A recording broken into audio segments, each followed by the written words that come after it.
நண்பர்களே, இன்று மே மாதம் 24ஆம் தேதி லண்டனில் இப்பொழுது நேரம் இரவு 9:30 இலங்கையிலே ஆயிரக்கணக்கானவர்கள் இந்த தொழில்நுட்ப குற்றங்களுக்காக கைது செய்யப்பட்டிருக்கிறார்கள். எல்லோருமே வெளிநாட்டவர்கள். அதான் பிரச்சனை. ஏற்கனவே கம்போடியா, வியட்நாம் போன்ற இடங்களில் இருந்து வேலை செய்தவர்கள், தாய்லாந்து, பிலிப்பைன்ஸ் போன்ற இடங்களில் இருந்து வேலை செய்தவர்கள் தற்பொழுது இலங்கையில் சுதந்திரமாக வேலை செய்ய தொடங்கி இருக்கிறார்கள். தற்பொழுது போலீசார் அவர்களை கைது செய்திருக்கிறார்கள்.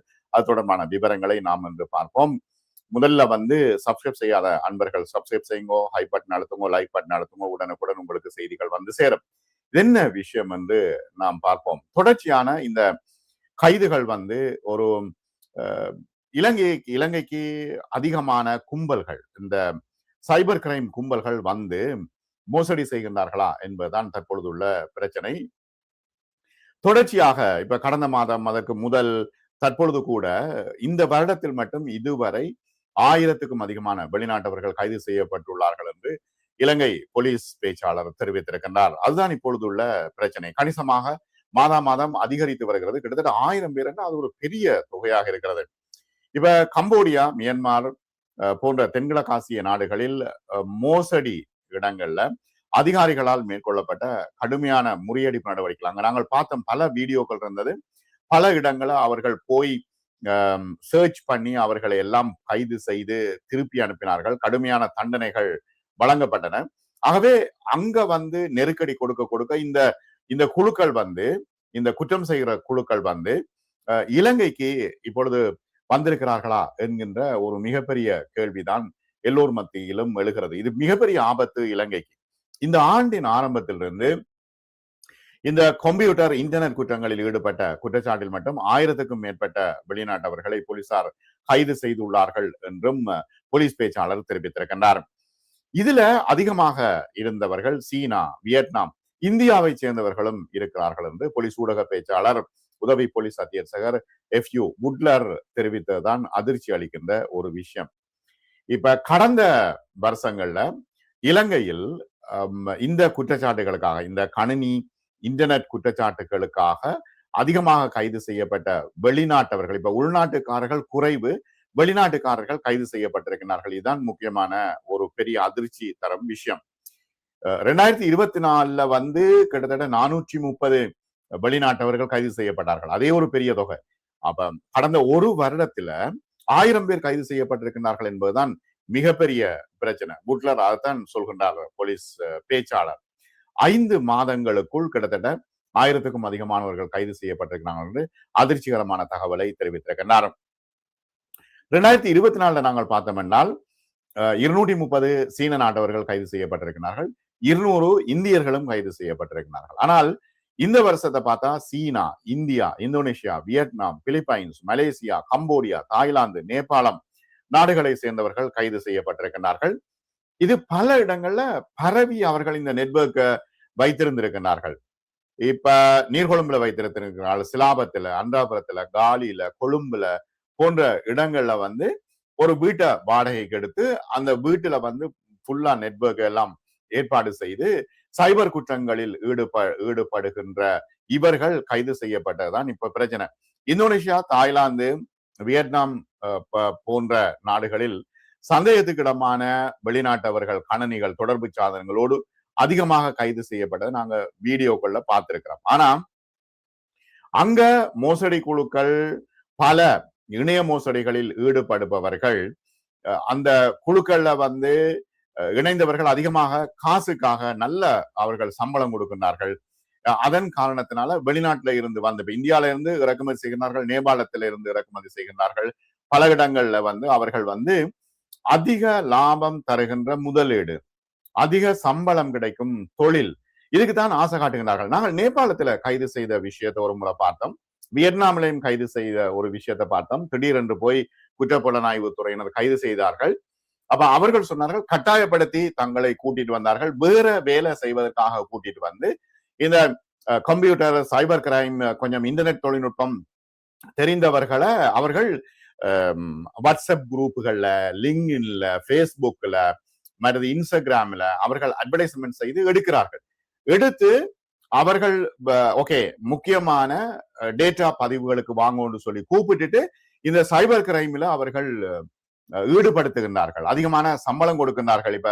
இப்ப வீட்டுக்கு அனுப்பக்கூடியதாக இருக்கிறது என்று அவர்கள் சொன்னார்கள். எல்லாம் கைது செய்து இப்ப ஜெயில போட்டிருக்கிறது பல இடங்கள்ல, வியட்நாம்ல, மற்றது நேபாளில எல்லாம் கைது செய்யப்பட்டு அவர்கள் ஜெயில போட்டிருக்கிறார்கள். பெருந்தொகை பணத்தை மக்கள் பறிகொடுத்திருக்கிறார்கள். இது இந்தியாவிலையும் இருக்குது, அதிகமா இந்தியாவிலையும் இருக்குது. இப்ப யூகேல அது இல்ல, அவர்கள் அட்வர்டைஸ்மெண்ட் கோல்கள் தான் வரமே தவிர, இந்தியால நாங்க பல யூடியூப்களை பார்த்திருக்கோம் தானே. உங்களுடைய கார்டு நம்பரை சொல்லுங்க, பின் நம்பரை, பின்பக்கம் உள்ள அந்த 3 நம்பர்களை சொல்லுங்கன்னு சொல்லி அவர்கள் சைபர் குற்றங்களில் ஈடுபடுகிறார். அதுல காசை உருவி எடுத்து விடுவார்கள். இங்கேயும் எனக்கு தெரிந்த ஒருவருக்கு நடந்த ஒரு விஷயம் என்னன்னா, அவர் ஒரு விஷயத்தை பர்ச்சேஸ் பண்றதுக்காக தயாராகி கொண்டிருந்த நேரத்துல ஒரு கள்ள இமெயில் ஒண்ணு அதுக்குள்ளால 300 பவுண்ட்ஸை எடுத்து விட்டார்கள். ஆகவே இங்கேயும் இருக்குது, ஆனா ஒப்பீட்டு அளவில் இங்க குறைவு. ஆனா இலங்கை இது மிகப்பெரிய பிரச்சனைக்கு உள்ளாகி இருக்கிறது. இந்த வலையமைப்பு இந்தியா, வியட்நாம் மற்றும் பிலிப்பைன்ஸ் உள்ளிட்ட இடங்கள் உள்ள மக்களைத்தான் இலக்காக கொண்டு அவர்கள் வேலை செய்திருக்கிறார்கள். இலங்கையிலும் அவ்வாறான சைபர் கிரைம் குற்றங்களில் ஈடுபடுபவர்கள் இருக்கிறார்கள் என்று தற்பொழுது தெரிகிறது.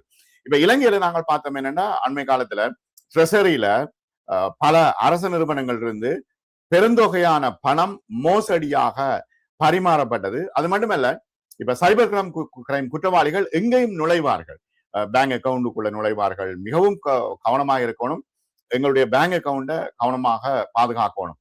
அப்ப இந்த வெளிநாட்டு சதிகாரர்களுக்கும் இந்த இலங்கையில ட்ரெஷரியில இருந்து பணம் காணாமல் போனதுக்கும் இடையில தொடர்பு இருக்கிறதா என்று தற்பொழுது போலீசார் விசாரணையை நடத்தி வருகிறார்கள். ஒரு முக்கியமான விஷயம் என்னன்னா, இலங்கையினுடைய சுற்றுலாத்துறை அதிகமாக மக்களை உள் இழுப்பதற்கான விசா கொள்கைகள் மிகவும் லேசா இருக்குது. இப்ப என்ட்ரி விசா அடிச்சுட்டு உள்ள வரலாம், 3 மாசத்துக்கு உள்ள இருக்கலாம். ஆகவே இந்த குற்றவியல் அமைப்புகள் இருக்குதானே, அதிகமாக இங்க இதன் காரணமாக இங்க உள்ளே வருகின்றார்களா என்கின்ற ஒரு கேள்வி எழுகிறது. இப்ப கடுமையான கண்காணிப்பு இல்ல. இப்ப இவர்கள் இந்த வீட்டுல இருப்பவர்கள் வெளியில போக மாட்டார்கள், அதிக விலை கொடுத்து வாடகை வீடை வாங்குபவர்கள் வெளியில போக மாட்டார்கள், சாப்பாடு தண்ணி வெளியெல்லாம் உள்ளதான். ஆகவே இதன் காரணத்தினால அதிகமான குற்றங்கள் அதிகரிக்கிறதா என்பது தொடர்பாகவும், இலங்கைக்கு இந்த குற்ற கும்பல் முழுமையாக நகர்ந்திருக்கிறதா என்பதும் இப்ப முக்கியமான பிரச்சனை. இப்ப இலங்கையில தொலைபேசி பறிக்கிற விஷயங்கள் தற்பொழுது நடக்கிறது. இப்ப யூகேல அதிகமாக தொலைபேசியை பறிக்கிற விஷயம் தொடர்பாக நான் ஏற்கனவே போட்டிருந்தேன், கட்டுரைகளும் நான் எழுதியிருந்தேன். அப்ப யூகேல தொலைபேசியை பறிச்சுட்டு போய் அவர்கள் விற்கிறார்கள். ஆனா அங்க தொலைபேசியை பறிச்சுட்டு போய் அதை லொக்க உடைச்சு போட்டு அதுல உள்ள தரவுகளை எடுத்து இவர்கள் வேலை செய்கின்றார்கள் என்ற ஒரு விஷயமும் வந்திருக்கிறது. இந்த வெளிநாட்டு கும்பல்கள் ஆடம்பர வீடுகளை வாடகைக்கு எடுக்கிறார்கள், அலுவலக வளாகங்களை வாடகைக்கு எடுக்கிறார்கள், அதிகமாக காசு கொடுத்து எடுக்கிறார்கள் என்று போலீசார் இப்பொழுது விசாரணையில கண்டுபிடித்திருக்கின்றார்கள். வீடுகள், கட்டிடங்களை வாடகைக்கு மோசடி கும்பல்களுக்கு விடக்கூடாது. ஏன்னா உள்ளூர் ஒருத்தர் தான் சேர்ந்து இந்த வாடகை வேலைகளை செய்வார் இல்லையா, ஒருத்தர் மூலமாகத்தான் வாடகைக்கு எடுக்கப்படும். கவனமா இருக்கணும், யார் யாரெல்லாம் வருகின்றார்கள் போகிறார்கள் என்ற விஷயம் கவனமா இருக்கணும். வீட்டு உரிமையாளர்களுக்கு போலீசார் தற்பொழுது எச்சரிக்கை விடுத்திருக்கிறார்கள், கவனமா இருக்கணும். அப்படி இல்லாட்டி சட்டவிரோத கும்பலை வைத்திருந்த காரணத்தினால அவர்களும் கூட கைது செய்யப்படக்கூடிய நிலைமை இருக்கிறது. இப்ப நிதி விவரங்கள், தனிப்பட்ட தகவல்கள், இரகசிய ஆவணங்களை அவர்கள் என்ன செய்கின்றனர், தொலைபேசியில இருந்து அவர்கள் எடுக்கிறார்கள். இப்ப நாங்க எல்லாத்தையும் ஸ்கேன் பண்ணி வைக்கிறோம். என்ன, இப்ப பர்த் சர்டிபிகேட், பாஸ்போர்ட், சில ஆப்புகள் இருக்குது, பாஸ்போர்ட், பர்த் சர்டிபிகேட், உங்களோட டிரைவிங் லைசன்ஸ், இந்த விஷயங்களை நீங்க ஸ்கேன் பண்ணி வைங்க, ஒரே இடத்துல எல்லாம் கிடைக்கும். அப்படி செய்யவே கூடாது. இப்ப இங்கேயும் இருக்குது, சில ஆப்புகள் அட்வர்டைஸ்மெண்ட் போடுறாங்க பேஸ்புக்ல எல்லாம். என்ன, ஒரே ஆப்ல driving licence, birth certificate, passport, உங்களோட இன்சூரன்ஸ் நம்பர் எல்லாத்தையும் ஸ்கேன் பண்ணி வைங்கன்னு சொல்றாங்க. ஆனா அப்படி கொடுக்கவே கூடாது. அவங்க டேட்டாவை உருவி எடுத்து விடுவார்கள், எடுத்து அவர்கள் தங்களுடைய குற்ற செயல்களுக்காக பயன்படுத்துவார்கள். எனவே இதுல எல்லோரும் கவனமாக இருக்க வேண்டிய ஒரு நிலைமை இருக்கிறது. ஆகவே மிகவும் கண்காணிப்பாக இருக்கணும்.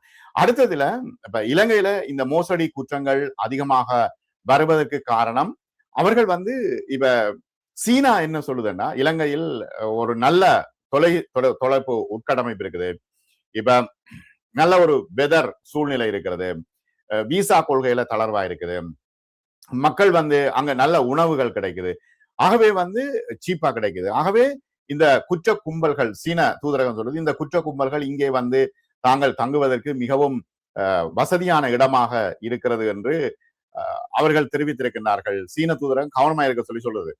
இப்ப இலங்கையில கைது செய்யப்பட்ட வெளிநாட்டவர்கள்ல நூற்றுக்கணக்கான சீனக்காரர்கள் இருக்கிறார்கள். இதுதான் அடுத்த பிரச்சனை. இது சீன அரசாங்கம் அந்த விசாரணைகளை தற்பொழுது மேற்கொண்டு வருகிறது. இப்ப சில குழுக்கள் ஒருங்கிணைந்து செயல்படுகிறது. இப்ப இதுல இலங்கையர்கள் எவ்வாறு இதுல தொடர்பாக இருக்கிறார்கள் என்ற விஷயமும் தற்பொழுது விசாரணை செய்யப்பட்டு வருகிறது. இப்ப இந்த உலகத்துல தொலைத்தொடர்பு மற்றும் இணையவழி மோசடி குற்றங்கள், கிரிப்டோ கரன்சி குற்றங்கள் அதிகமாகி கொண்டு வருகின்ற சூழ்நிலையில ஒரு ஆபத்தான பிரச்சனையாக எல்லோருமே பார்க்கின்றார்கள். உலகளாவிய ரீதியில இப்ப கிரிப்டோ கரன்சி மூலமாக யார் யாருக்கெல்லாம் பணம் செலுத்த முடியுமோ செலுத்த முடியும். ஒரு ஸ்கேனிங்ல எல்லாம் உடனடியாக பணம் செலுத்த முடியும். இந்த எல்லா நாடுகளும் இந்த இந்த இந்த இணைய மோசடி குற்றங்களை தடுப்பதற்கான முயற்சிகளை தற்பொழுது மேற்கொண்டு வருகின்றன. ஏராளமான குற்ற கும்பல்கள் உலகளாவிய ரீதியில் தொடர்ந்து கண்காணிக்கப்பட்டுக் கொண்டிருக்கிறார்கள். எல்லா போன்களும் கண்காணிக்கப்பட்டு கொண்டிருக்கின்றன. இப்ப வளர்ச்சி அடைந்த நாடுகள்ல இது வேற விஷயம். இப்ப வளர்ச்சி அடையாத நாடுகள்ல இது ஒரு மிகப்பெரிய பிரச்சனையா இருக்கிறது. எத்தனை போலீஸ் குழுக்களை போடுறது, அவர்களுடைய உளவுத்துறை எப்படி வேலை செய்கிறது என்று. இலங்கையில என்னன்னா இப்ப இன்டர்நெட் வசதி இப்ப ஒரு சில இடங்கள்ல தான் கிடைக்காது. இன்னும் ஒரு முறை அங்குள்ள ஒரு இணைய கம்பெனிக்கு போனேன், போயிட்டு சொன்னேன் என்னுடைய வீட்டுல வேலை செய்யலாம். அவர் சொன்னா உங்களோட வீட்டுல கொஞ்சம் வராதுன்னு சொல்லி, மற்ற இடங்கள்ல எல்லாம் வரும்னு சொல்லி. ஆகவே 5G பிரச்சனை இருக்குது. ஆனால் இப்ப அனுராதபுரம், காலி போன்ற இடங்கள்ல மிக அதிகமாக இந்த 5G பிரச்சனை இல்லாம இருக்கும். அப்ப நிறைய ஃபாஸ்டா வரக்கூடியதா இருக்கும். ஆகவே இந்த சூழ்நிலையில அவர்கள் இலங்கையை ஒரு முக்கியமான ஒரு சாதகமான ஒரு புவியியல் மையமாக அவர்கள் ஏற்படுத்தி கொண்டார்கள் இந்த குற்ற கும்பல்கள். ஆகவே இது சீன அரசாங்கம் முக்கியமாக இந்த விசாரணைகளை செய்து வருகிறது. சீனாவுக்கும் இலங்கைக்கும் இடையிலான இணையவழி மோசடி எதிர்ப்பு சட்ட அமுலாக்க ஒத்துழைப்பை தற்பொழுது சீன தூதரகம் சொல்லி இருக்கிறது. அதை நாங்கள் உறுதியாக கடைபிடிக்க வேண்டும் என்று சொல்லி 1000 பேர் கைது செய்யப்பட்டிருக்கிறது கடந்த வருஷம்னா அது சாதாரணமான விஷயம் இல்ல. தொலைபேசியை கவனமா பாதுகாக்கணும். எல்லா இடங்களையும் போட்டோ பிடித்து பாஸ்போர்ட்டை, டிரைவிங் லைசன்ஸை போட்டோ பிடித்து வைத்திருந்தா அவர்கள் களவெடுக்கிற நேரம் அவர்கள் உறுதி எடுத்து விடுவார்கள். எனவே கவனமாக இருக்க வேண்டும். இது மிகப்பெரிய ஒரு அதிர்ச்சியான விஷயம் இலங்கைக்கு. மற்றும் ஒரு காணொளியில் சந்திப்போம். சப்ஸ்கிரைப் செய்யாத அன்பர்கள் சப்ஸ்கிரைப் செய்யுங்க, ஹை பட்டன் அழுத்துங்க, லைக் பட்டன் அழுத்துங்க. உடனுக்குடன் உங்களுக்கு செய்திகள் சேரும். மிக்க நன்றி.